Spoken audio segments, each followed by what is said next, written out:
नमस्कार दोस्तों, कहानी क्राइम चैनल पर आपका स्वागत है। दोस्तों, आज की जो क्राइम की कहानी है वो है कोडरमा, झारखंड से।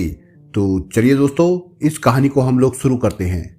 32 साल की ललिता झारखंड के कोडरमा जिले के गांव दौलिया की रहने वाली थी।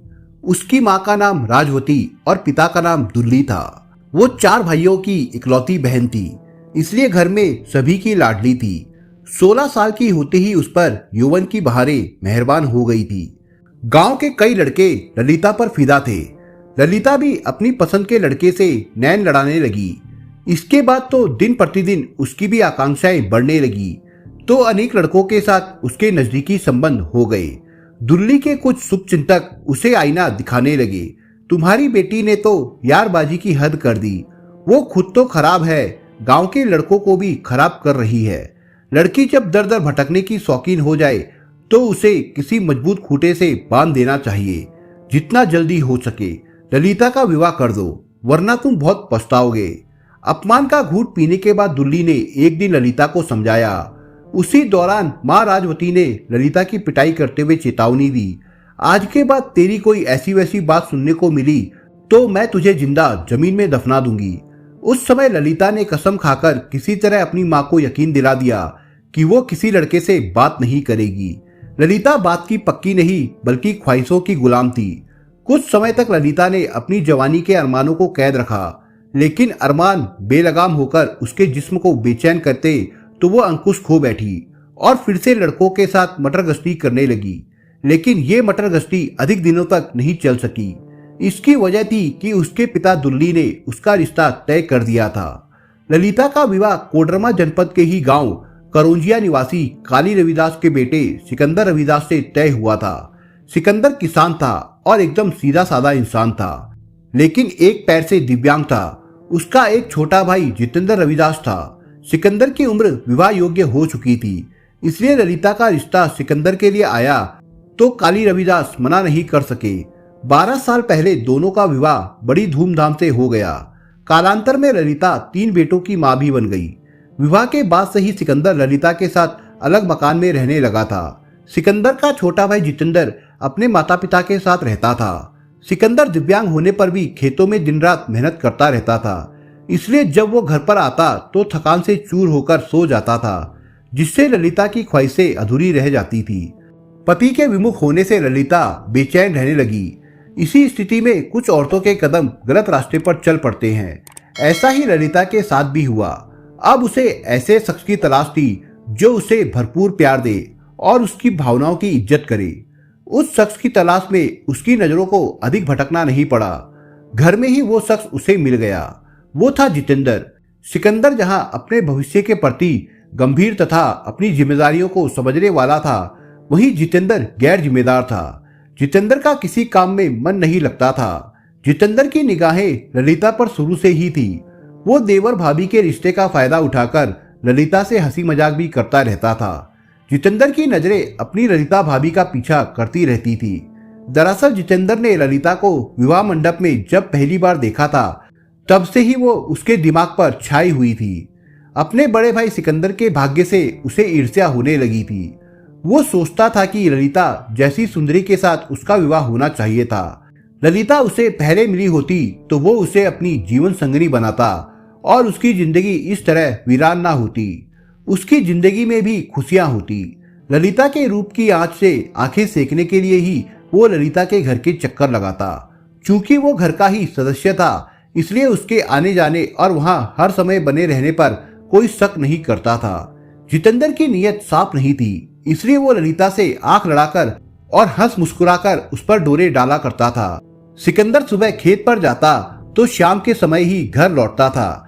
जितेंद्र के दिमाग में अब तक ललिता के रूप का नशा पूरी तरह हावी हो गया था, इसलिए ललिता को पाने की चाह में उसके सिकंदर के घर के फेरे जरूरत से ज्यादा लगने लगे। ललिता घर पर अकेली होती थी, इसलिए जितेंद्र के पास मौके ही मौके थे।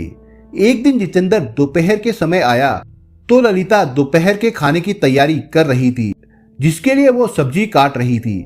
जितेंद्र ने खुशी जाहिर करते हुए कहा, लगता है आज अपने हाथों से स्वादिष्ट खाना बना रही हो। हाँ, खाने का इरादा है क्या? मेरा ऐसा नसीब कहाँ जो तुम्हारे हाथों का बना खाना खा सकूं। नसीब तो सिकंदर भैया का है जो आप जैसी रूपसी उनको पत्नी के रूप में मिली। ये सुनकर ललिता मुस्कान बिखेरती हुई बोली, ठीक है, मुझसे विवाह करके तुम्हारे भैया ने अपनी किस्मत चमका ली, तो तुम भी किसी लड़की की मांग में सिंदूर भरकर अपनी किस्मत चमका लो। मुझे कोई दूसरी नहीं तुम पसंद हो भाभी। अगर तुम तैयार हो तो मैं तुम्हारे साथ अपना घर बसाने को तैयार हूँ। ललिता जितेंद्र के रोज हाव भाव पढ़ती रहती थी, इसलिए जान गई थी कि जितेंद्र के दिल में उसके लिए नाजुक एहसास है, लेकिन वो इस तरह चाहत जाहिर करके उससे प्यार की सौगात मांगेगा ललिता ने कभी सोचा भी नहीं था। अचानक सामने आई ऐसी असहज स्थिति से निपटने के लिए वो उससे आंखें चुराने लगी और कटी हुई सब्जी उठाकर रसोई की तरफ चल दी। तभी उसके बच्चे भी घर आ गए। प्यार में विघ्न पड़ता देखकर जितेंद्र भी वहां से उठ गया। उस दिन के बाद जब भी मौका मिलता वो ललिता के पास पहुंच जाता और अपने प्यार का विश्वास दिलाता। धीरे धीरे ललिता को उसके प्यार पर यकीन होने लगा। उसे भी अपने पति जितेंद्र की दीवानगी लुभाने लगी थी। उसकी दीवानगी को देखकर ललिता के दिल में उसके लिए प्यार उमड़ पड़ा। कल तक जो ललिता जितेंद्र के दिमाग में छाई थी, अब जितेंद्र ललिता के दिमाग पर छा गया था। एक दिन जितेंद्र ने फिर से ललिता के सामने अपने प्यार का तराना सुनाया तो वो बोली, जितेंद्र, मेरे प्यार की चाहत में पागल होने से तुम्हें क्या मिलेगा? मैं शादीशुदा होने के साथ साथ 3 बच्चों की माँ भी हूँ, इसलिए मुझे पाने की चाहत अपने दिल से निकाल दो। यही तो मैं नहीं कर पा रहा क्योंकि ये दिल पूरी तरह से तुम्हारे प्यार में गिरफ्तार है। ललिता कुछ नहीं बोल सकी। जितेंद्र ने अपने हाथ उसके कंधे पर रख दिए। भाभी, कब तक तुम अपने और मेरे दिल को जलाओगी? कबूल कर लो, तुम्हें भी मुझसे प्यार है। ललिता ने जितेंद्र की आंखों में देखा और फिर नजरें नीची कर ली। प्रेम प्रदर्शन के लिए शब्द ही काफी नहीं होते, शारीरिक भाषा भी मायने रखती है। जितेंद्र समझ गया कि ललिता ने भी उसका प्यार कबूल कर लिया है। उसके बाद दोनों अपने प्यार की पींगे बढ़ाने लगे। इसके साथ साथ ही दोनों ने अपने दिलों की हसरत भी पूरी कर ली थी। ये बात करीब 6 साल पहले की है। बाद में ये सब मौका मिलने पर चलता रहा। 13 मई 2021 को दोपहर करीब 12 बजे सिकंदर दास लोचनपुर गांव के निजी कार चालक विजय दास के साथ चरवाहा डीह के संजय दास के यहाँ शादी समारोह में गया। सिकंदर और विजय दोनों कार से गए थे। कार विजय की थी। 3:30 बजे शादी से दोनों निकल आए, लेकिन सिकंदर दास घर नहीं लौटा। उसके नंबर पर सिकंदर के चाचा ने फोन किया तो विजय ने उठाया। उससे पूछा गया कि सिकंदर कहाँ है, तो विजय ने अलग अलग ठिकाने का पता बताते हुए फोन काट दिया। इसके बाद सिकंदर की काफी तलाश की गई पर वो नहीं मिला। 16 मई को ललिता ने कोडरमा के थाना प्रभारी और एसपी को एक पत्र दिया जिसमें उसने अपने पति सिकंदर दास के लापता होने की बात लिखी। सिकंदर के गायब होने का आरोप उसने कार चालक विजय दास पर लगाया था। चूंकि मामला चांदवारा थाना क्षेत्र के करौंजिया गांव का था, इसलिए एसपी पुलिस ने मामला चांदवारा थाने में ट्रांसफर कर दिया। चांदवारा थाने के थाना प्रभारी सोनी प्रताप सिंह ने पूरा मामला जानकर थाने में सिकंदर की गुमशुदगी दर्ज कर दी। थाना प्रभारी सोनी प्रताप ने 20 मई को जामू खड़ी से विजय दास को गिरफ्तार कर लिया। सख्ती से पुलिस ने पूछताछ की तो विजय ने सिकंदर की हत्या करने की बात स्वीकार कर ली। उसके इस हत्या में सिकंदर की पत्नी ललिता और भाई जितेंद्र का भी हाथ होने की बात बताई। 20 मई को विजय के बाद ललिता और जितेंद्र को भी पुलिस ने गिरफ्तार कर लिया। उनकी निशानदेही पर रात में कोटवार डीही के बंद पड़े मकान से सिकंदर के शव को बरामद कर लिया गया। वो मकान सिकंदर का था। शव को पोस्टमार्टम के लिए भेजने के बाद चांदवारा थाने के थाना प्रभारी सोनी प्रताप सिंह अभियुक्तों को लेकर थाने आ गए। थाने में सख्ती से की गई पूछताछ में उन्होंने हत्या के पीछे की पूरी कहानी बयां कर दी। एक दोपहर को जितेंद्र और ललिता घर में बेधड़क रंगरलियां मना रहे थे कि अचानक किसी काम से सिकंदर खेतों से घर लौटा तो उसने उन दोनों को रंगरलियां मनाते रंगे हाथों पकड़ लिया था। ये देखकर उसे एक बार तो अपनी आंखों पर विश्वास ही नहीं हुआ कि उसकी पत्नी ऐसा भी कर सकती है।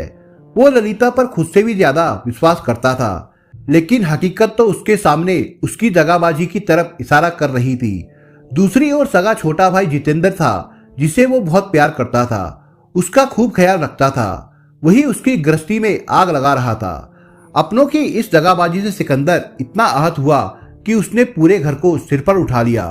ललिता और जितेंद्र ने भी उससे अपनी गलती की माफी मांग ली और भविष्य में ऐसा कुछ ना करने का वादा किया तो सिकंदर शांत हुआ। जितेंद्र और ललिता ने उस समय तो अपनी जान छुड़ाने के लिए वादा कर दिया था, लेकिन वे इस पर अमल करने को कतई तैयार नहीं थे। लेकिन उनका भेद खुल चुका था, इसलिए मिलन में उनको बहुत एहतियात बरतनी पड़ती थी। वे चोरी छिपे फिर से मिलने लगे थे। सिकंदर ने देखा तो उसने विरोध किया। मामला घर की चार दीवारी से निकलकर गांव के लोगों तक पहुंच गया था। पंचायत तक बैठ गई। भरी पंचायत में ललिता ने जितेंद्र के साथ रहने की बात कही, लेकिन फैसला ना हो सका।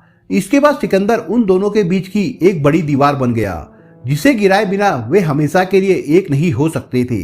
इसलिए ललिता और जितेंद्र ने सिकंदर की हत्या करने की ठान ली। सिकंदर दास ने विजय दास से लोन दिलाने के नाम पर 1.5 लाख रुपए लिए थे। सिकंदर ने जब लोन नहीं दिलाया तो विजय उससे अपने दिए रुपए वापस मांगने लगा। सिकंदर रुपए देने में टाल मटोल कर रहा था। ऐसे में ललिता ने जितेंद्र से बात करके विजय को अपने प्लान में शामिल करने की बात कही। उसने ये भी कहा कि सिकंदर का काम तमाम होने के बाद वो अकेले विजय को उसकी हत्या में फंसवा देगी, जिससे कि वो दोनों बच जाएंगे। जितेंद्र को उसकी बात सही लगी। दोनों ने विजय से बात की तो वो सिकंदर की हत्या में उन दोनों का साथ देने को तैयार हो गया। 13 मई 2021 को एक शादी समारोह से लौटने के बाद विजय सिकंदर को लेकर कोटवाड़ी में उसके अर्धनिर्मित मकान पर ले गया। वहां ललिता और जितेंद्र पहले से मौजूद थे। तीनों ने मिलकर सिकंदर की गला दबाकर हत्या कर दी और शव एक कमरे में डालकर कमरा बंद कर दिया। लेकिन सिकंदर की हत्या में विजय को फंसाने की योजना ही ललिता और जितेंद्र को भारी पड़ गई। ललिता ने उस पर शक जताया तो पुलिस विजय को पकड़कर उन तक भी पहुंच गई। तीनों अभियुक्तों के खिलाफ हत्या व साक्ष्य छिपाने का मुकदमा दर्ज करके चांदवारा पुलिस ने तीनों को कोर्ट में पेश किया, जहां से उन तीनों को जेल भेज दिया गया। दोस्तों, इस कहानी के बारे में आपके विचार क्या है, हमें कमेंट बॉक्स में जरूर बताएं। और दोस्तों, अगर आपको हमारा काम पसंद आया हो तो वीडियो को लाइक शेयर जरूर करिए। और अगर आपने अभी तक चैनल को सब्सक्राइब नहीं किया हो तो जाने से पहले चैनल को सब्सक्राइब जरूर करिए दोस्तों। धन्यवाद।